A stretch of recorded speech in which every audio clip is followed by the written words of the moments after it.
7 अप्रैल को पश्चिम बंगाल के मुर्शिदाबाद में वक्फ कानून के विरोध के नाम पर रैली बुलाई गई थी, जिसमें भड़काऊ तकरीरों के बाद हिंसा हुई। इस रैली में प्रधानमंत्री को भी खुलेआम धमकी दी गई थी। लगातार वक्फ कानून के खिलाफ हिंसक प्रदर्शन हो रहे हैं। सवाल यह है कि जब सुप्रीम कोर्ट में वक्फ कानून के खिलाफ दायर याचिकाओं पर 16 अप्रैल को सुनवाई होगी, तो हिंसक विरोध प्रदर्शन देश भर में क्यों हो रहा है, कई जगहों पर हो रहा है। जुमे की नमाज के बाद आखिर क्यों मुसलमान समुदाय के लोगों को कहा जा रहा है कि इकट्ठा होइए?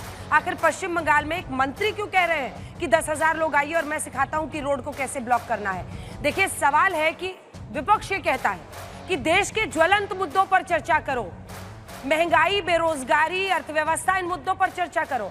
तो फिर एजेंडा सेट करना जब सड़कों पर होता है, तब आप क्यों चले जाते हैं हिंदू मुसलमान को? तब आप ये क्यों बार बार मुस्लिम समुदाय को कहते हैं कि वक्फ संशोधन बिल आपके खिलाफ ही है? सुप्रीम कोर्ट के फैसले का इंतजार तो कर लीजिए। ऐसे में ये तमाम प्रश्न उठ रहे हैं और इसी पर चर्चा करने के लिए सबसे पहले प्रदीप भंडारी, राष्ट्रीय प्रवक्ता भारतीय जनता पार्टी के, तालियों के साथ स्वागत कीजिए। प्रोफेसर अजय उपाध्याय, प्रवक्ता कांग्रेस पार्टी के, तालियों के साथ उनका अभिनंदन कीजिए। अनुराग भदौरिया जी समाजवादी पार्टी का पक्ष रखेंगे। प्रोफेसर संगीत रागी पॉलिटिकल एनालिस्ट के तौर पर जुड़ रहे हैं। मौलाना अंसार रजा साहब, प्रेसिडेंट है गरीब नवाज फाउंडेशन के, तालियों के साथ स्वागत कीजिए। और मोहम्मद फैज खान, कन्वीनर IMRM के, हमारे साथ जुड़ रहे हैं। लेकिन इससे पहले कि हम चर्चा की शुरुआत करें, ये रिपोर्ट।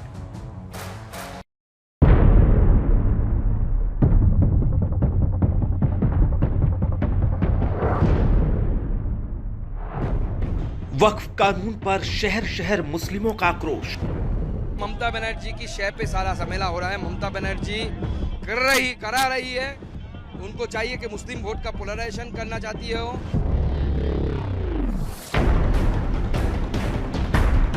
वक्फ कानून के विरोध में सुलगा बंगाल का मुर्शिदाबाद। ममता बनर्जी बंगाल को बांग्लादेश बना देना चाहती है और उसी रास्ते पर वो चल रही है। मुर्शिदाबाद हिंसा में 3 लोगों की हत्या। बांग्लादेश का बॉर्डर का सिचुएशन अब देखो, अभी नहीं करना चाहिए था, लेकिन हार्डली कुछ करने से कभी कभी दिक्कत भी हो जाता है। हमारा ये दिक्कत है कि हमारा इधर में 33% माइनॉरिटीज है, तो हम क्या करेगा, उसको निकाल देगा।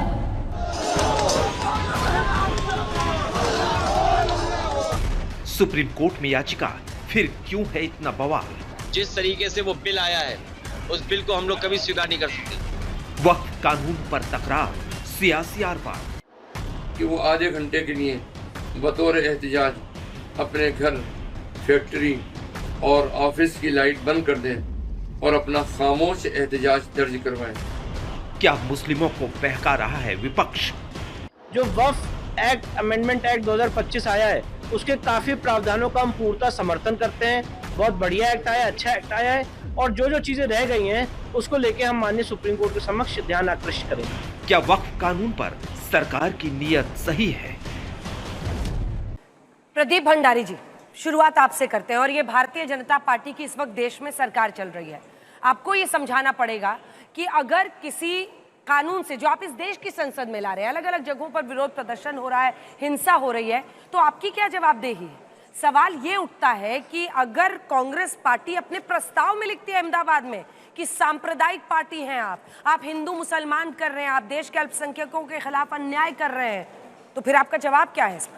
अंजना जी, जिनको लगता है कि सेक्युलरिज्म मतलब ये होता है कि रैडिकल मौलानाओं के साथ खड़े होना, ना कि शाबानों के साथ में, उनको उनका सेक्युलरिज्म मुबारक हो। हमारे लिए सेक्युलरिज्म ये होता है कि एक गरीब मुस्लिम महिला शाबानों के साथ भी हमें खड़े होना है, वक्फ अमेंडमेंट एक्ट भी हमको लाके देना है। मैं आपको एक क्रोनोलॉजी बताऊंगा, पर इसके पहले मैं 1-2 लाइनों से बताऊंगा एग्जैक्टली ये लोग कौन है। ये वही लोग हैं जो हर बात पर आग लगा देते हैं और फिर कहीं दूर खड़े होकर तमाशा देखने की बात करते हैं। आज इनको जनता का समर्थन नहीं मिल रहा है, इसीलिए जैसे राहुल गांधी ने कहा था, he wants to fight the Indian state, उसकी एक क्रोनोलॉजी है। 9 दिसंबर 2019 को सीए का बिल पेश होता है। ठीक उसके 6 दिन के बाद में जामिया के अंदर प्रोटेस्ट होते हैं। 10 जनवरी 2020 को होम मिनिस्ट्री से अधिसूचना जारी होती है कि बिल एक्ट बन चुका है। एक महीने के अंदर दिल्ली में शाहीन बाग के अंदर एंटी हिंदू दंगे होते हैं। प्रोटेस्ट क्यों नहीं कर सकते? नहीं, प्रोटेस्ट करिए, दंगे मत करिए ना। फरवरी में तो दंगा हुआ था दिल्ली के अंदर, एंटी हिंदू दंगा हुआ था जिसमें उमर खालिद जेल के अंदर है। अब ये समझ गए कि दिल्ली के अंदर भाजपा की सरकार है तो यहां नहीं कर सकते, तो ये बंगाल के अंदर सेम प्रयोगशाला बना रहे जिसको पीछे से ममता बनर्जी का समर्थन है। एग्जैक्टली सेम क्रोनोलॉजी है। 5 अप्रैल को राष्ट्रपति अधिसूचना जारी करती है कि एक्ट बन चुका है। जैसे सीए के वक्त में 4 दिन में हुआ था, ठीक 4 दिन के अंदर 9 अप्रैल में मुर्शिदाबाद के अंदर हिंसा होती है और इसका समर्थन तो अंजना जी ममता बनर्जी करती है। जब उनके मंत्री खुद कहते हैं कि ममता बनर्जी को मुझे मेरा फोन आया और उन्होंने कहा जो हो रहा है वो बहुत अच्छा हो रहा है। और ये आजादी के पहले में भी हुआ था, जब आजादी के पहले डायरेक्ट एक्शन डे के अंदर बंगाल के अंदर 500 हिंदुओं को मारा गया था। तो आज ये देश में कहीं नहीं कर सकते विपक्ष के लोग, क्योंकि आज जनता का समर्थन छोड़ चुके हैं, इसीलिए अपने स्टेट में करें। और अंजना ये चीज बताइए 10 सेकंड में, एक तरफ ये सुप्रीम कोर्ट जा रहे हैं, वही कपिल सिब्बल जो अयोध्या में गए थे, सीए में गए थे, वही असदुद्दीन ओवैसी, वो अहमदुल्ला खान जिन पे वक्फ बोर्ड की जमीन का कब्जा का केस चल रहा है, तो इनको सुप्रीम कोर्ट में भी विश्वास नहीं है, इसीलिए जाकर ये आगजनी करने की बात करें, जिसको all India Muslim personal law board अपने लेटर में अंजना जी 5 अप्रैल को कह चुका है, जब उन्होंने कहा था मैं कोट करूंगा, अपनी बात को खत्म करूंगा, इस उनका नेतृत्व इस मामले में किसी भी प्रकार के बलिदान से पीछे नहीं हटेगा। तो यहां पे जब all India Muslim personal law board जो कांग्रेस को बैक कर रहा है, वो बलिदान की बात कर रहा है और हो सिर्फ विपक्ष के राज्य में रहा है जहां law and order state subject है। वो कांग्रेस को बैक कर रहा है ना, या कांग्रेस उसको बैक कर रही है? एक दूसरे के side, two sides of the same coin है। चलिए जवाब दीजिए। के अंदर इन्होंने कांग्रेस को बैक किया था। अजय भाई लंबी लंबी बातें कर रहे हैं, लेकिन सच्चाई तो यही है, कहावत है नाचे ना आवे आंगन टेढ़ा। ये कहानी बना रहे हैं भाई, तुमने कानून बनाया तो कानून को लोगों के बीच लाने का राइट आपका है, आपको उसको जन जागरण पहले लाना था। 3 कृषि कानून क्या बनाया था? किसानों के हित में, किसान मांग नहीं रहे थे वो कानून। 700 किसानों की इसी दिल्ली के सड़क पे जाड़े बरसात में बैठे बैठे उनकी एक तरह से मैं मानता हूं शहीद हो गए, और वो उसके हत्यारा सरकार थी। बहुत सारे लोगों ने, अंजना जी आप भी जाके कवर करती थी, देश में ने देखा है। अंत में क्या हुआ? उस कानून को इस सरकार ने वापस लिया। क्यों वापस लिया? जब चुनाव यूपी का आ गया था। ये दिखावे का है। ये कहावत एक और दूसरी मैं साथ में इनको बोल देता हूं, जाके पैर न फटे बिवाई सो क्या जाने पीर पर आई। जब आपके पैर में बिवाई तो फटेगी नहीं, आप तो घर में बैठ के लाखों करोड़ मित्रों के संपत्ति के साथ मजा ले रहे हो। भाजपा के लोग गाने गा रहे हैं और गरीब इस देश का नौजवान किसान मजदूर जो है सड़कों पर अपने रोज की आजीविका के लिए लड़ रहा है, जी रहा है। हिंदू मुस्लिम वही गाना एकदम क्लियर है, हम आपको न जाने वाली कहावत जो है। जहां तक बात हिंदू मुस्लिम की बात है, कौन इस देश में नफरत फैलाता है? चर्बी गर्मी की बात कौन करता है? 80-20 कौन कहता है? कौन कहता है कब्रिस्तान और शमशान की राजनीति करने की बात? कौन कहता है रामजादे और हमजादे? ये सत्ता संवैधानिक पद पर बैठा हुआ व्यक्ति प्रधानमंत्री जी खुद कहते हैं मंगल सूत्र जो है आपका छीन लेंगे, और 300% जो है अभी मंगल सूत्र जो है हमारे देश की महिलाओं को गहने को रखना पड़ा है कर्ज लेने के लिए। ये दुखद है, लेकिन भावना भड़काना है। ये भावना भड़काओ पार्टी बीजेपी के लोग हैं। ये देश को सिर्फ तोड़ना जानते हैं। इस देश में सर्वधर्म समभाव और वसुधैव कुटुंबकम की अवधारणा को जानते हैं। 10 सेकंड लास्ट, 10 सेकंड। उदारवाद हिंदुत्व की बात करते हैं, हम तो कहते हैं भाई हिंदुइज्म का जो सही रूप क्या है? उदारता, बहुलतावाद, देश में आइडिया ऑफ इंडिया को जीने का तरीका और सर्वधर्म समभाव की बात। लेकिन आप वो नहीं करेंगे। आप चाहते हैं भाई से भाई को लड़ाए और भाई को भाईचारा नहीं, भाई को चारा बनाने का काम। ये चारा बनाना छोड़ दीजिए। देश में अभी महंगाई से और बेरोजगारी से लोग त्रस्त हैं। सब चाहते हैं कि रोजगार मिले। बिहार के बहुत साथी हैं, यूपी के बहुत साथी हैं। पलायन हो रहा है दोनों राज्यों से देश के अन्य भागों में। उस पर बात हो और उस पर यहाँ पे चर्चा हो, उस पर कानून नहीं बनेगा। बड़े हितैषी बन गए हैं मुसलमान भाइयों के। देखिए ना, वक्फ कानून में इतना संशोधन। जो व्यक्ति शुद्ध वक्फ नहीं बोल पा रहा था, वक्फ बोल रहा था, वो मुस्लिमों के इतने बड़े हितैषी हो गए। मैं नाम नहीं ले रहा हूं, सब देश प्रदीप जी। इन लोगों ने आइडिया ऑफ इंडिया की बात करी, बिल्कुल सही कह रहे हैं आप अजय जी। आपका आइडिया ऑफ इंडिया है कि तवर्रुर राणा जैसे आतंकवादी को कांग्रेस की जब सरकार थी तुष्टीकरण के नाम पे आप वापस नहीं ला पाए। आपका आइडिया ऑफ इंडिया ये है कि जाके अपीसमेंट के नाम पे आप शाहबानों के खिलाफ खड़े हुए थे। आपका आइडिया ऑफ इंडिया ये है कि हिंदू आतंकवाद आपने बोला था। आपका आइडिया ऑफ इंडिया ये है कि आपने प्रभु श्री राम के अयोध्या में प्राण प्रतिष्ठा का मजाक उड़ाया था। और आपका आइडिया ऑफ इंडिया ये है कि इतने दिन हो चुके वक्फ बिल पास होके एक बार कांग्रेस पार्टी एक अमेंडमेंट के ऊपर नहीं बोल पाई, और अभी भी अजय जी इस डिबेट के अंदर एक अमेंडमेंट पे नहीं बोल पाए, क्योंकि इनको पता है जैसे 1990 के अंदर कट्टरपंथी मौलानाओं के साथ खड़े थे, अभी भी अगर सुन लो दुष्यंत कुमार की एक कविता, तुम्हारे पांव के नीचे कोई जमीन नहीं है, तुम्हें यकीन नहीं है, फिर भी तुम्हें यकीन नहीं है, जनता के कटघरे में जाओ, दूध का दूध, पानी का पानी होगा, बिहार में पूर्ण बहुमत की सरकार बनेगी। अनुराग भदौरिया, अच्छा एक जवाब वो देना चाह रहे हैं क्योंकि उनके पार्टी पर अटैक है, सिर्फ 10 लेकिन 2 लाइन नहीं बोल रहे, इनके 50 सेकंड बोल गए। अक्ल पर जो है आप लोगों ने अच्छा ताली बजाया, देखकर ही बेशक बुलाई, लेकिन 10 भाई रुक जाओ 2 मिनट। जहां तक बात इन्होंने अभी कही है, ये राणा की बात कर रहे हैं, ये आंख में एकदम चश्मा जो है काला वाला दिन में भी लगा लेते हैं। समस्या ये है इनके साथ। अरे भाई कौन था वो गृह सचिव जो आपके नेता हैं, यही ना आरके सिंह ने ही उस पूरे चीज को क्लियर कर दिया कि क्या हालत थी। हमने 15 साल कूटनीतिक प्रयास किए, लेकिन अब वोट की राजनीति आतंकवाद पर नहीं करते, आप आतंकवाद पर वोट की राजनीति करते हैं। हम सब लोग मिलकर प्रयास किया रहा है, लेकिन आज आपको जो है वोट लेनी है, इसलिए ऐसे पीठ थपथपा रहे हैं। वाह वाह वाह वाह, कर लो भाई, वाह वाह कर लो जितना करना है। ये दिखावा की राजनीति बंद करो। देश बड़ा है, कांग्रेस और भाजपा से, और देश का रहना जरूरी है। आप देश के पर राजनीति करते हो, राजनीति बंद करो। अनुराग सबने देख लिया, इनकी बात से, बीजेपी की बात से आपको पता नहीं चला कि राजनीति के खेल है, चालाक लोग इसे खेलते हैं और परेशान होती है जनता। ये चालाकी से राजनीति खेल रहे हैं, मुद्दों पे बात नहीं करेंगे, मुद्दों से हट के सारी बातें करके चले गए। इन्होंने कहा था ना, दुष्यंत का शेर सुना रहे थे, इनको एक दुष्यंत का शेर सुना दूं। कहाँ तो तय था चिरागा हर घर के लिए, और कहाँ तो चिराग मैशर नहीं है शहर के लिए। आप तो पूरे घर के लिए चिराग जलाने वाले थे, सब घर के लिए उन्नति लेके आने वाले थे, कहाँ हो गया वो? तो आप समझ लो कि आपको यकीन नहीं कि आपके पैर के नीचे जमीन नहीं है, क्योंकि आप अपनी चीज़ों में फंसते चले जा रहे हैं। आपने सेकुलर बोला, देश सेकुलर है। सेकुलर मतलब होता है सनातन, सनातन मतलब होता है सभी धर्मों का सम्मान। सनातन तो यही सिखाता है कि हमें सभी धर्मों का सम्मान करना है, हमें प्रेम की भाषा बोलनी है। तो आप क्या हिंदुस्तान के अंदर सेकुलर है, तभी तो हम पूरे विश्व में जाने जाते हैं। यहाँ सभी जितने लोग हैं हमारे साथी बैठे सामने, सभी विभिन्न भाषाओं के होंगे, विभिन्न धर्मों के होंगे, विभिन्न जातियों के होंगे, और एक साथ बैठ के देखिए हिंदुस्तान की बात पे ताली बजाते हैं। यही तो सेकुलर है, यही तो हिंदुस्तान है। दूसरी, इसी की तो बात हम कर रहे हैं। दूसरी बात आपने क्या कहा, इन्होंने कहा दंगे की बात की। इन्होंने कहा दंगा दिल्ली में हुआ 2020 में।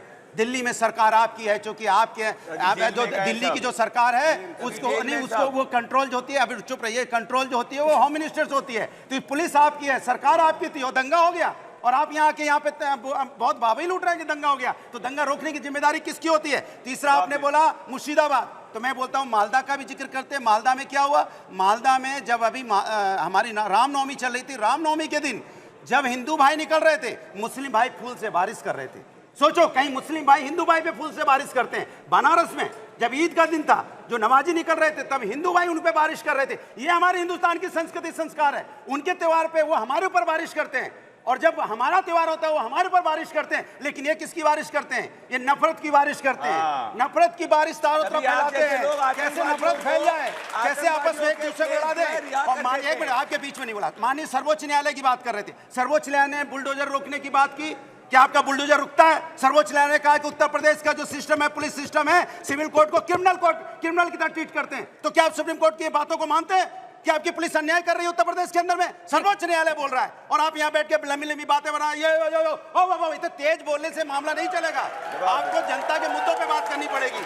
हल्ला मचा रहे हैं। प्रदीप जी एक जवाब देना होगा, फिर मैं संगीत रागी जी के पास आ रही हूँ। और लास्ट ये एक सेकंड लास्ट रह गया, 50 रुपए एलपीजी के बढ़ गए हैं। आप खाली वाह ना करें, मेहनत भी करें। बताइए, उसको बोल के जाइए 50। और जब हमने इनसे सवाल पूछा था इनके प्रवक्ता से, तो पता क्या कह रहे थे? 50 रुपए मतलब उस पर चर्चा नहीं करना चाह रहे थे। माने गरीब आदमी के लिए 50 रुपए की कीमतें क्या नहीं जानते। ये दिल्ली में बैठे लोग, ये जो यहाँ कोट पैंट पहन के घूमने वाले लोग, ये कैसे पहुंचाएंगे कि 50 रुपए की कीमत क्या होती है गांव के अंदर में? इनको दर्द नहीं होता 50 रुपए के अंदर में। बात कर रहे हैं, पहनने वाला कौन है इस पूरे पैनल में? सब देख रहे हैं। सभी जानते हैं। जो जलेबी फैक्ट्री के अंदर बनाता है, वो कभी भी टॉपिक पे बात नहीं करता है। आज खुद को एक्सपोज कर दे। भाई मैं कहता हूँ सेक्युलरिज्म का नाम क्या? सेक्युलरिज्म का मतलब ये है कि आप सड़कों पर दंगे करें, ये नहीं है सेक्युलरिज्म। ये हिंदू मुसलमान करते, तभी अयोध्या से बनारस के अंदर आतंकवादियों के केस इनने वापस ले लिए थे तुष्टीकरण के नाम पे। ये सच्चर कमेटी हमने नहीं बनाई, कांग्रेस पार्टी ने बनाई, जिसमें लिखा है कि वक्फ अमेंडमेंट एक्ट होना चाहिए। अभी तक पूरी डिबेट में एक बार नहीं बता पाए कि वक्फ के अंदर क्या एंटी मुसलमान है। अरे सेक्युलरिज्म की दुहाई देते हो, 2 गैर मुसलमान अगर वक्फ बोर्ड के अंदर आ गए तो सेक्युलरिज्म खत्म हो गया। संगीत रागी जी, अजय जी अभी धर्म की उदारता की बात कर रहे थे कि हिंदू धर्म उदार है। क्या वक्फ संशोधन कानून के बहाने, जो उनका आरोप है कि इसकी वजह से आप मुस्लिमों को देश में एलियनेट कर रहे हैं, उनको अलग थलग कर रहे हैं, इस आरोप में दम है? देखिए इस देश में उदारता तभी तक है जब तक हिंदू बहुसंख्यक है। जिस दिन हिंदू अल्पसंख्यक हो जाएगा इस देश में उदारता नाम की कोई चीज नहीं बचेगी। अफगानिस्तान उदाहरण है, पाकिस्तान उदाहरण है, बांग्लादेश उदाहरण है, ये सारे हिंदू बहुल इलाके थे। जिस दिन उसका इस्लाम में कन्वर्जन हुआ उसके बाद न वहाँ मंदिर बचे, न गुरुद्वारे बचे, न कोई धर्म और मठ बच गए हैं। तो ये आप अंदाजा लगा लीजिए कि कश्मीर के अंदर 4.5 लाख हिंदू कैसे भागे। वह भी एक कश्मीर था, वो हिंदू बहुल इलाका था। जिस दिन इस्लाम बहुल बना वहां से वो सारे गायब हो गए। 33% पश्चिम बंगाल में मुसलमान है, सारे बांग्लादेश के बॉर्डर के हिंदू हैं, वो भाग करके शहरों में चले आ गए हैं। और दुनिया में एक उदाहरण कोई मुझे दिखा सकता है जहां इस्लाम सद्भाव और सहिष्णुता से रह रहा हो, जहां वो मेजोरिटी में हो, वहां पर अल्पसंख्यक कोई अपनी उदारता से जी पाया हो, अपने धर्म को जी पाया हो। और पश्चिम बंगाल इस्लामिक जिहाद की प्रयोगशाला होने वाली है। यदि बंगाल का हिंदू आकर के खड़ा नहीं होता है इस देश में, उसी कानून के साथ इस देश का मुसलमान खड़ा होता है जहां पर इस्लामीकरण का रास्ता तैयार होता है। और कांग्रेस ने पंडित जवाहरलाल नेहरू से इस देश का विभाजन पर हस्ताक्षर किया था। हिंदू मुस्लिम एकता थी, हिंदू मुस्लिम सद्भाव था, नहीं था। इस्लाम के मानने वाले 10 सेकंड कहा कि हमारे पुरखे अलग हैं, हमारे प्रतीक अलग हैं, हमारी सभ्यता अलग है, हम हिंदुओं के साथ नहीं रहे। और 23% मुसलमानों ने इस देश पर विभाजन थोपा।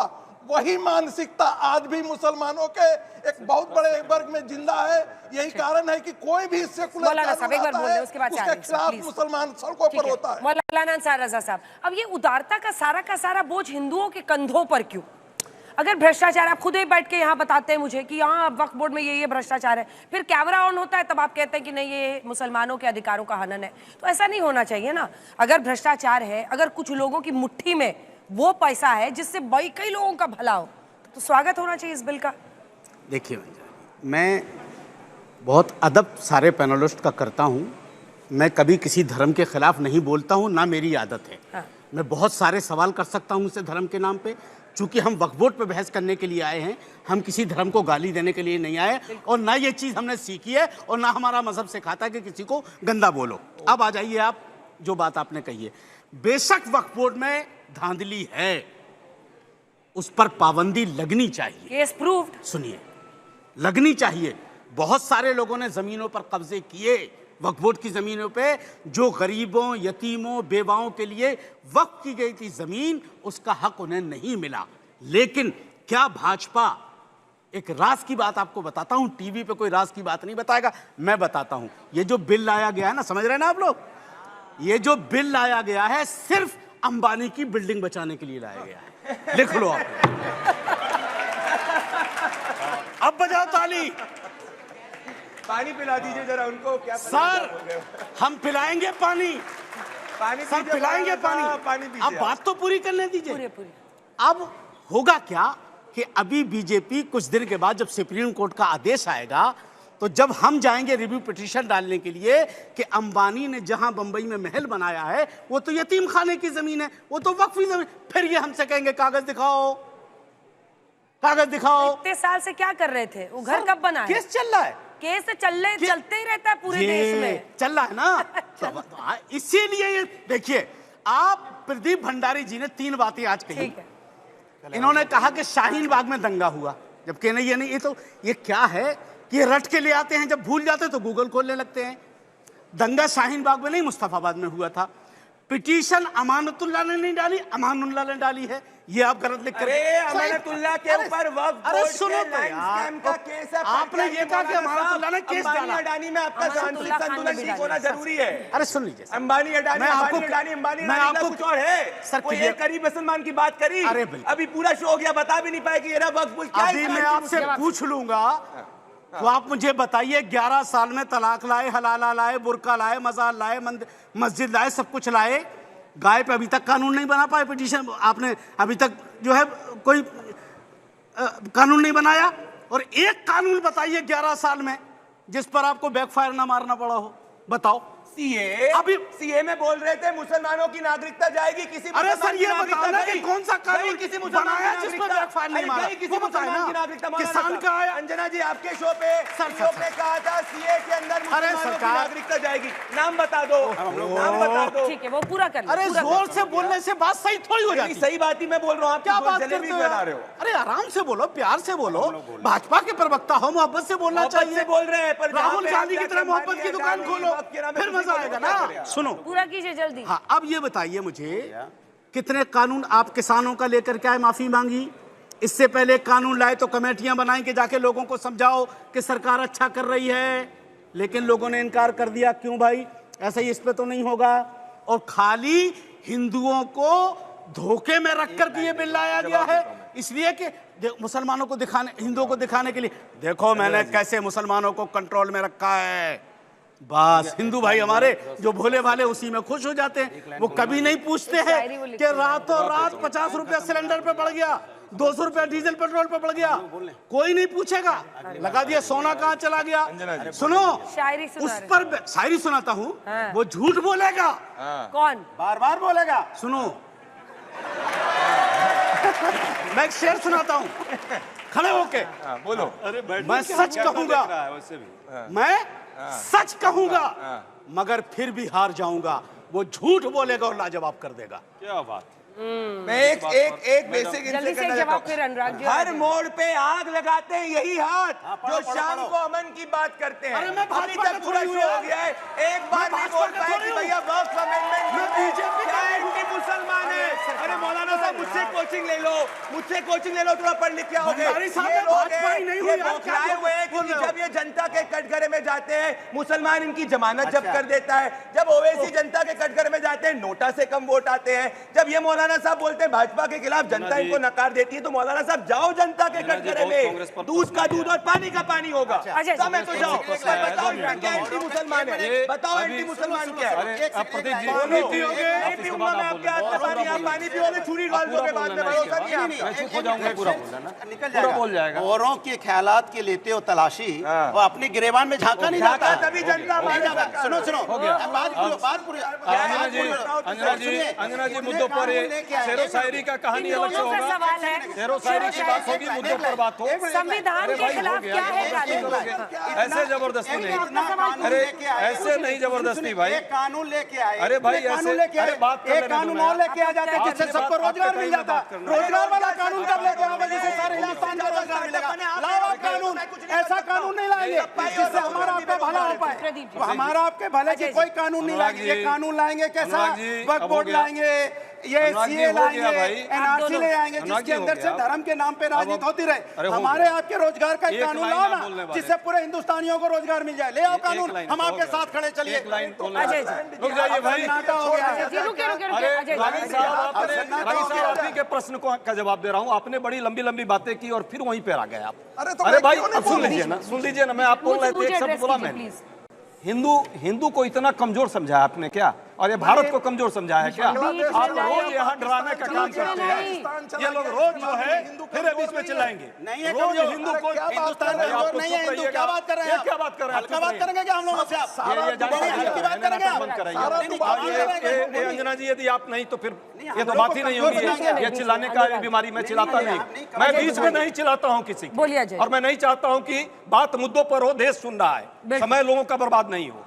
इन्होंने कहा हिंदू मुस्लिम और पाकिस्तान और बांग्लादेश और कहां कहां का उदाहरण दिया। अरे भाई पाकिस्तान का उदाहरण इंडिया में देते हो, वो तो कट्टरपंथी देश है। बांग्लादेश का उदाहरण देते हो, वो कट्टरपंथी है। अफगानिस्तान का उदाहरण भारत के लोग सहेंगे। भारत का दिल बहुत बड़ा है, भारत विशाल है, बहुलतावादी है, लोकतांत्रिक है, धर्मनिरपेक्ष है। ये भारत की पहचान है। आइडिया ऑफ इंडिया ये है। आइडिया ऑफ इंडिया पर प्रश्न मत लगाना कभी। पहली बात, हिंदू धर्म की बात करते हो, ठेकेदारी बंद करो। हिंदू सर्वधर्म समभाव की बात करता है, हम सबके यहां जाके सिर झुकाने का काम करते हैं, लेकिन हम पर कोई आंख दिखाएगा तो उसका आंख निकालना भी जानते हैं। हमारा ये धर्म कहता है, पर हम ये नहीं चाहते कि धार्मिक उन्माद पैदा करो। इस देश में धार्मिक उन्माद पैदा नहीं होगा, नफरत की बाजार नहीं चलेगी। यह देश मोहब्बत का है, यह देश गांधी का है, विवेकानंद का है, और वो चीजें चलेंगी इस देश में। आप चाहे जितना नफरत फैलाओ, हिंदू महासभा और जिन्ना ने दो राष्ट्र के सिद्धांत दिया था, जिन्ना ने और सावरकर ने, और उन दोनों ने इस देश को बांटा। ये फिर से सावरकर के रास्ते पर चलकर इस देश को बांटना चाहते हैं। हाँ। और कुछ जिन्ना भी इस देश में है जो इनके साथ जीना चाहते हैं, लेकिन हम न जिन्ना को जीने देंगे न उस गोडसे को जीने देंगे। ये देश गांधी का है, गांधी का रहेगा, और गांधी इस देश में जिंदा रहेगा। ठीक है, अब जवाब दीजिए। देखिए, उसी सर्वधर्म समभाव को मानने वाले जवाहरलाल नेहरू ने डायरेक्ट एक्शन के डर से, जिसमें हिंदुओं का कत्लेआम हुआ, भारत का विभाजन स्वीकार किया। पटेल साहब को इन बेशर्मों को शर्म भी नहीं आती है, इन बेशर्मों को शर्म नहीं आती है कि देश का बंटवारा किया। सर देखिए, आप इसमें मत बोलिए, मत बोलिए, बंटवारा नेहरू ने किया था या नहीं किया था? बंटवारा इन्हीं आइडियोलॉजी ने किया था, इन्हीं आइडियोलॉजी ने किया था जो सर्वधर्म समभाव के बारे में। हम तो यही कह रहे हैं ना कि इस्लाम जहां मजबूती से आएगा वहां पर सर्वधर्म समभाव नहीं रहेगा। ये दुनिया का उदाहरण है, इसलिए सारे हिंदू इस्लामिक टेररिज्म दुनिया में कौन ऐसा इस्लामिक कंट्री है इस्लाम के नाम पर टेररिज्म? अब अनुराग जी बोल रहे हैं। अनुराग जी, सवाल ये है, एक मिनट रुकवाइए ना, एक उदाहरण निकाल। अच्छा, सवाल ये है आपसे, सवाल ये है कि बार बार ये बड़े अफसोस की और शर्म की बात है कि भाजपा के, आरएसएस के कहने वाले यहाँ पे आके हमेशा हिंदुओं को डराने की बात करते हैं। क्या हिंदू, एक मिनट, मैं आपके बीच में नहीं बोला, देखो गलत बात है, मैं आपके बीच में नहीं बोला। क्या हिंदू इतना डर, ये हिंदू को डराना चाहते हैं? हिंदू तो मजबूत है। ये हमें कंपेयर किससे करते हैं? जब देखो तब पाकिस्तान, अफगानिस्तान। अरे भाई, हम हिंदुस्तानी हैं, और हिंदुस्तानी में वो ताकत है जिसने पाकिस्तान को 2 भागों में बांट दिया था। बांग्लादेश बीच में मत बोलिए संगीत रागी जी।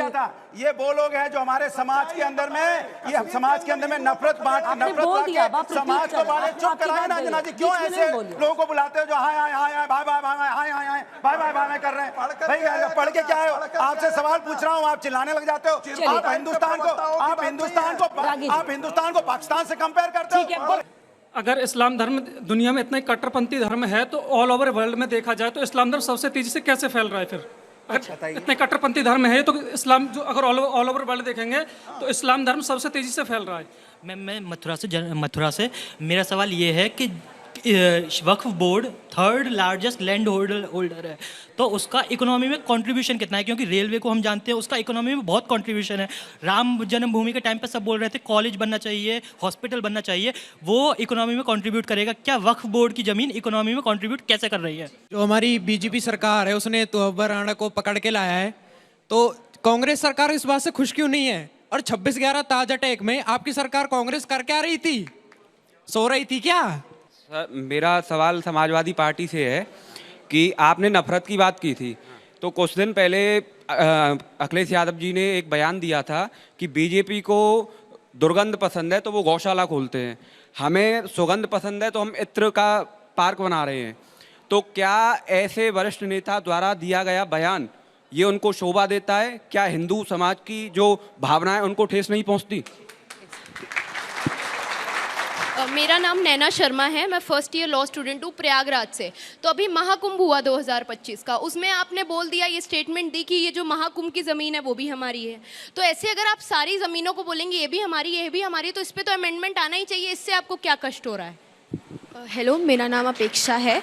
मेरा क्वेश्चन ये है बेसिकली कि ये अमेंडमेंट बिल जो है वो यूजुअली ट्रांसपेरेंसी को ज़्यादा बोलता है कि हम मैनेजमेंट डिजिटलाइज कर रहे हैं जिससे कि कोई भी करप्शन नहीं होगा, लेकिन हमने ये देखा जो मार्केट वैल्यू है वक्फ की जितनी भी ज़मीन है उसकी और बुक वैल्यू में ज़मीन आसमान का अंतर है। तो उससे आप फिर मैनेजमेंट अगर नहीं चेंज हो रहा है तो इशू कहाँ आ रहा है जितनी डिबेट्स हो रही हैं वक्फ बिल के ऊपर? कुछ लोग कहते हैं कि उनका गलत तरीके से वक्फ बोर्ड ने उनकी ज़मीन हड़प ली थी, तो अब उस जो ये एलिगेशंस लगे उसको कैसे वक्फ बोर्ड डिफेंड करना चाहते हो, क्या मेजर्स लेगी आगे? मेरा सवाल सीधा सा है कि आप लोग बोलते हैं कि ये हिंदू मुस्लिम का मुद्दा नहीं है, फिर आप लोग बोलते हैं कि जब दो उस कम्युनिटी के लोग होंगे उस बोर्ड के अंदर तो कहीं ना कहीं वो जो डिसीजन है वो मैनिपुलेटिव होगा, तब आप इसे हिंदू मुस्लिम का मुद्दा बना देते हैं। सेकंड चीज आप लोग ये बात बोलते हैं कि जैसे ही ये बिल आएगा तो सारी ही चीजें बेकार हो जाएंगी या फिर ये माइनॉरिटी के खिलाफ हो जाएगा या फिर हम इसको किसी और उसमें हिंदुओं में ये चीज क्यों नहीं हो रही है, तो आप अपनी तरफ से क्यों नहीं पहल करते कि पहले आपके उसमें बदलाव हो तब जाकर के किसी उसमें बदलाव हो? तो अपना सवाल 2 पंक्तियों के साथ शुरू करना चाहूंगा। शायर जागा है, शायर नहीं कवि। वाणी का मैं राजदूत हूँ, सच पर मरने वाला हूँ, डाकू को डाकू कहने की हिम्मत रखने वाला हूँ। तो मेरा सवाल ये है कि एक शब्द है इस्लामोफोबिया जो बड़े प्रचलन में है, लेकिन हिंदू समाज की तरफ से जो आक्रोश मुसलमानों की तरफ है, कहीं ऐसा तो नहीं कल को हिंदू फोबिया नाम का भी शब्द आ जाए? बहुत अच्छा। आपके साथ शुरू करते हैं, जवाब दीजिए। नहीं, आपका हर बार ओपनिंग रिमार्क रहता है क्योंकि आपको भी पता है कि ये खुली किताब है कि कितना भ्रष्टाचार है, कितने लोगों ने जमीन हड़पी हुई है। जहां पर सच्चर कमेटी में कहा कि 1000 करोड़ का मुनाफा हो सकता है, वहां सिर्फ एक कहा, हाँ 1 का हो रहा है, लेकिन कुछ नहीं करेंगे, आंख पे पट्टी बांध के बैठे रहेंगे, निंदा करते रहेंगे, भत्सना करते रहेंगे, गलत हो रहा है बोलते रहेंगे, कमरों में बोलते रहेंगे, ड्राइंग रूम में बोलते रहेंगे, लेकिन करेंगे कुछ नहीं। ना मौलाना अंसार रजा करेंगे, ना all India Muslim personal law board करेगा, ना जितने बाकी आज हितैषी बन रहे हैं और अपने आप को मुस्लिम कह रहे हैं। नहीं, हिंदुस्तान है ना, किसी को तो करना है ना, कौन करेगा? हिंदुस्तान देखिए, सरकार ही करेगी ना। बिल्कुल सरकार करेगी, और ऐसा नहीं है कि इससे पहले जो सरकारें रही हैं उन्होंने इसकी खबरगिरी नहीं की। रुका क्यों नहीं? हाँ, ये एक प्रश्न है कि बहुत सारी चीजें इस मुल्क में है जो कानून बने और नहीं रुके। बहुत सारी चीजें ऐसी हैं जो कानून बने और नहीं रुके। तो क्या बलात्कार के लिए हमारे यहाँ कानून नहीं है, रुका क्या? हाँ। क्या चोरी के लिए तो कानून नहीं बनाए? देश कैसी बात करें? Please stop equating. मेरे कहने का मतलब ये है कि जो कानून बने उस पर अमल होना चाहिए। अभी सुप्रीम कोर्ट का फैसला नहीं आया है, वो आएगा, जो अमल में आएगा। मैं बार बार कहता हूं, हम कानून का उल्लंघन नहीं करेंगे और देश के लोगों को कानून का उल्लंघन नहीं करना चाहिए। अब संगीत रागी जी साहब बार बार एक बात कहते हैं, मैं बड़ी इज्जत करता हूं चूंकि ये प्रोफेसर हैं, और प्रोफेसर जो होता है वो उस्ताद के बराबर होता है, बहुत बड़ी अहमियत होती है उसकी। आप बार बार एक बात कहते हैं कि बांग्लादेश में ये हो गया, अफगानिस्तान की मिसाल देते हैं, तुर्की की। आप 125 साल तकरीबन हो गए होंगे आरएसएस को, कत्लेआम हुआ बांग्लादेश में, क्या किया आप लोगों ने जो यहाँ बैठ करके टीवी पे आप भाषण कर रहे हैं? क्या करें जाके? तो फिर बात क्यों करते हैं? फिर बात क्यों करते हैं? देश में आरएसएस करेगा या मैं ये कह रहा हूं, राहुल गांधी, एक मिनट सर, हम तो बता रहे हैं सुन लीजिए, बताइए वालों का चरित्र सुन लीजिए। 125 साल आपका चरित्र पूरी दुनिया ने देखा। अफगानिस्तान में आप क्या पेंशन लेते थे अंग्रेजों से? पाकिस्तान में आप क्या करते हैं? बांग्लादेश में आप क्या करते हैं? तोड़ने के लिए छोटा सा जवाब फिर मुझे पश्चिम बंगाल के अंदर क्या करते हैं? सर बोलिए सर, इस मुल्क को तोड़ने के लिए, इस मुल्क को तोड़ने के लिए सावरकर 60 रुपया लेते थे तनख्वाह। एक चीज जवाब दे दे, चूंकि उनको बोला। अंजना जी, मैं सिर्फ इतना ही बताना चाहता था कि बांग्लादेश के अंदर बहुसंख्यक हुआ, पाकिस्तान के अंदर बहुसंख्यक हुआ, अफगानिस्तान के अंदर बहुसंख्यक हुआ, तो वहां के माइनॉरिटी की क्या दुर्दशा हुई। एक दूसरी बात, वक्फ बोर्ड का मैनेजमेंट का मामला रिलीजियस नहीं है। तो हम भी कह रहे हैं कोर्ट का जजमेंट आप पढ़ लीजिए, इलाहाबाद का जजमेंट पढ़ लीजिए। यदि आपने ज्वाइंट पार्लियामेंट्री कमेटी की रिपोर्ट पढ़ी होती तब भी पढ़ लीजिए। Management is a secular domain, और सेकुलर डोमेन में स्टेट इंटरफेयर कर सकता है, इसलिए इस पर कोई विवाद नहीं होना चाहिए। मुझे लगता है यही भ्रम इस देश में आतंकवाद को लेकर भी राजनीति करने वाले फैला रहे हैं, और इसमें एक बड़ा वर्ग मीडिया का भी है जो बार बार देश में फैला रहा है कि कांग्रेस पार्टी आतंकवाद पर जो है उसको नहीं पकड़ी। अरे भाई कसाब को किसने फांसी दी थी? किसकी सरकार थी? हमने कभी उस पर पीठ नहीं थपथपाया। इस राणा को हमने केस दर्ज किया, एनआईए जहां बैठा हुआ है वो आकर के पकड़ के लाया गया है। उसका गठन कांग्रेस पार्टी ने 2009 में किया, 13 में उसको सजा दी हमने और सजाए आता था वो, लेकिन 11 साल हो गए। मैं ये नहीं कहना चाहता कि इस पर राजनीति करें, हम आज भी स्वागत करते हैं, लाई है सरकार तो, लेकिन जब आप प्रश्न करते हैं कांग्रेस पर तो यह जवाब देना जरूरी हो जाता है कि कांग्रेस पार्टी कभी किसी हाफिज को देश से लेकर के छोड़ने नहीं गई। कभी कांग्रेस पार्टी ने पठानकोट में आईएसआई को नहीं बुलाई। कभी इस देश में 300 किलो आरडीएक्स आ गया, हमारे शहीद हो गए जवान, उस पर आज तक उस आरडीएक्स का जांच नहीं हुआ कि कौन आया, उसको सजा नहीं मिली। ये भाजपा ने वोट के लिए देश को गिरवी नहीं रखते, ये वोट के लिए देश हित ज्यादा है, दल हित बात। अंजना जी, मैं तथ्यों के आधार पे बात करता हूँ। ये रहा दिग्विजय सिंह का वीडियो और मैं पूरे युवाओं को चैलेंज करना चाहता हूँ।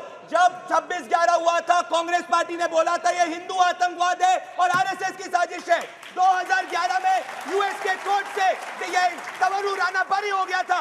11, 12, 13, 14 क्यों नहीं फाइल करी दूसरी चार्जशीट? पहला डिप्लोमेटिक एक्सट्रेडिशन 2019 में प्रधानमंत्री नरेंद्र मोदी जी की सरकार ने करा था। सर्जिकल स्ट्राइक करने का मौका था, मनमोहन सिंह ने पब्लिक स्टेटमेंट दिया यूएस में कि पब्लिक सर्जिकल स्ट्राइक करके करी। अरे पाकिस्तान के साथ पाकिस्तान के साथ सर्जिकल स्ट्राइक कब करी? क्यों हमारे आतंकवादी को हमारे शहीद जैसे आतंकवादी को हाफिज सईद जी कहते हो? और मैं बताता हूं हमने कितने आतंकवादी पकड़े। तब वो राणा को हम डिप्लोमेटिकली एक्स्ट्राडाइट करके लाए। नवंबर 2014 में लश्कर के आतंकवादी सलमान रहमादी को हम लेके आए। नवंबर 2015 में छोटा राजन को हम लेके आए। जगदीश सिंह तारा को हम लेके आए। बनरे राजा को हम लेके आए। अनूप छेत्री जो उल्फा का कमांडर है उसको हम लेके आए। अब्दुल वाहिद सिद्दीकी को हम लेके आए। इतने आतंकवादी अभी जेलों में हैं, हम लेके आए। कितने पर सजाएं हुई, हम लेके आए। कितने को फांसी मिली, हमने कभी कोई राजनीति नहीं। एक बार बता दीजिए पटना उससे सोनिया गांधी ने निकाली। कर लीजिए, अब मैं बताता हूं, आपने बात करी ना कि साहब कहिए और पाकिस्तान में जाकर के कांग्रेस पार्टी कह रही है कि नवाज शरीफ के अम्मी को सजदा कीजिए। नवाज शरीफ के अम्मी को कौन सजदा किया? अंजना जी, जब देश की बात आई, पानी पी लीजिए। अंजना जी, आपने मसूद अजहर की बात करी, क्या कांग्रेस पार्टी ये बोल रही है कि 100 से ज्यादा जो हमारी भारतीय उनकी जान को जाने देते हम? अरे नवाज शरीफ के मम्मी को, नवाज शरीफ के मम्मी को सजदा कौन किया? एक सर्जिकल स्ट्राइक का नाम बताओ मनमोहन सिंह ने किया। स्वागत करने के लिए यहाँ देश में आईएसआई को बुलाते हो, यहाँ कानून बनाते हो। अनुराग जी, जो उस बच्चे का सवाल था, आपका सवाल था ना, वो हाथ उठा रहा है, आपका सवाल। एक सेकंड रुकिए, एक बार चुप हो जाओ। फिर संगीत राजे जी शब्द अनुराग भदौरिया नाम नहीं आता, अनुराग जी, उन्होंने बोला कि हिंदू धर्म का अपमान नहीं होता है। जब आप कहते हैं कि दुर्गंध आती है इसलिए जवाब दे रहा हूँ, गौशाला बनाते हैं, एकदम जवाब दे रहा हूँ, गौशाला पे दे रहा हूँ। सबसे बड़ी बात है महात्मा गांधी जो इस देश के, सब लोग उनको महात्मा गांधी बोलते हैं, राष्ट्रपिता हैं, उनके हत्यारे को ये इनके नेता राष्ट्रभक्त बोलते हैं, उस पर जवाब नहीं देंगे। आप इसका सवाल दें, इन्होंने जो गौशाला का बात हमसे पूछी, मैं बता रहा हूँ। गौशाला की हालत ये है, मैं बार बार सवाल उठाता हूँ, गौशाला में गायों की मौत क्यों हो रही है, गाय माता रोड पे क्यों भटक रही है, ये जिम्मेदारी सरकार की होती थी। सबसे बड़ी गौशाला अगर किसी नेता के घर में है, 100 से ज्यादा गायें, तो अखिलेश यादव जी के घर में जाके देख लीजिए। मैं चैलेंज कर रहा हूँ अंजना जी के माध्यम से, यहाँ और सब बैठे हैं, बता दें कि सबसे ज्यादा गौशाला किसी और नेता के घर में हो तो बता दें। ये बोलोगे जो गौ माता पे राजनीति तो करेंगे लेकिन गौशाला नहीं दिखा पाएंगे। वीडियो दिखाइए, कौन सा गौशाला का वीडियो आपके किसी नेता घर में है, लेकिन अखिलेश यादव जी के घर में। और अखिलेश यादव जी एकमात्र ऐसे नेता है जो गांव में रहते हैं। इनका कौन सा नेता जो गांव में रहता हो? सैफी का नाम कौन नहीं जानता? सैफी का नाम कौन, उन्होंने गांव के नाम का विकास किया, इन्होंने अपने गांव का नाम नहीं रोशन किया। सफाई में नाच गाना किस तरीके से करते थे? माँ बाप का अपने गांव का नाम रोशन करता है। सफाई के अंदर गांव में रहते थे, बड़े बड़े एक्टर कौन सा गांव, किसी नेता के बारे में गांव के बारे में जल्दी से चुप हो जाइए, दोनों चुप हो जाए। फैज खान जल्दी से, कई जगहों पर विरोध प्रदर्शन हो रहा है, कोई नेता वहां उकसा रहा है, कोई वहां नहीं। सर टाइम नहीं, इन्होंने गोद लिया था, गांव गोद लिए थे, गांव कहां है? नहीं, जो गांव गोद लिए थे वो गांव कहां है? इन्होंने गोद लिए थे ना भारतीय जनता पार्टी ने गांव गोद। बिस्मिल्लाहिर्रहमानिर्रहीम, रब्बि इश्रह ली सदरी व यस्सिर ली अमरी वहलुल उक़दतन मिन लिसानी यफ़क़हू क़ौली। नमो अरिहंताणम, नमो सिद्धाणम, नमो आर्याणम, नमो वज्याणम, नमो लोहे सब साहुणम। हनुमान जयंती की बहुत बहुत शुभकामनाएं, महावीर जयंती की बहुत बहुत शुभकामनाएं। अब एक होता है अंजना जी खुदाई काम, एक होता है शैतानी काम। मोहम्मद फैज खान खुदाई काम के साथ है, इस देश के कानून और इस देश के संविधान के साथ है और उस शैतानी काम का विरोध करता है जो इस देश की संपत्ति को जलाने का काम कर रहे हैं, भारत में रहकर फिलिस्तीन के झंडे लगा रहे हैं और भारत माता की जय नहीं कहूंगा ये कह रहे हैं। और सुन लीजिए, बोले दीजिए ना प्लीज, बोले दीजिए। 15 के अधीन है, संविधान के अनुच्छेद 26 का उल्लंघन नहीं है, संविधान के अनुच्छेद 30 का उल्लंघन नहीं है। सुनिए, जो मैनेजमेंट का विषय होता है ना, एडमिनिस्ट्रेशन का विषय, मैंने 30 के तहत मुस्लिम बच्चियों के लिए एक मास कम्युनिकेशन का सेंटर खोला मुस्लिम बच्चियों के लिए। अब मुझे कोई मुस्लिम महिला उसमें योग्य पढ़ाने नहीं लग रही है, मैं अंजना ओम कश्यप जी को लूंगा, ये संविधान के अनुच्छेद 30 का उल्लंघन नहीं होगा। हम एडमिनिस्ट्रेशन के लिए किसी को भी नहीं इतना बताओ, इसलिए ये लोग झूठ बोलना बंद करें। हम स्वागत करते हैं आरिफ मोहम्मद खान साहब का, जिन्होंने 1986 में इस्तीफा दे दिया था। उन्हें मुस्लिम महिला को हक नहीं दे सकते लोग, संसद में कानून लाकर बदल दिए थे और अब शाहबानो 2 करने की धमकी दे रहे हैं। फिर मुस्लिम महिलाओं बच्चों के हक में कार्यक्रम आया, फिर विरोध प्रदर्शन।